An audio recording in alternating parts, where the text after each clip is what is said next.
नमस्कार जय जगन्नाथ। किछि दिन तले गोटे वीडियो वायरल होता। यह थिला गंजाम जिला दिगपहटी निर्वाचन मंडलीर मान्यवर विधायक श्रीजुक्त सिद्धांत महापात्र विभिन्न पंचायत को ग्रस्त करने बाहरी थिले। उक्त समय देखिथिले रास्ता मझिरे गोटे विद्युत खुंट थिला जहाँकि तांको चकित करिथिला।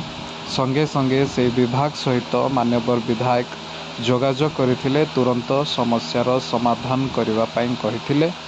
7 दिन मध्यरे समस्यार समाधान हेछि एवं आपण माने जो साइट रे विद्युत खुंट देखुछंती से विद्युत खुंट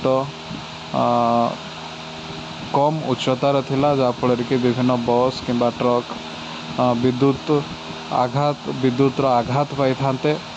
वर्तमान से विद्युत खुंट को उच्च स्थान को अणा जाइछि एवं समस्यार समाधान मध्य करा जाइछि।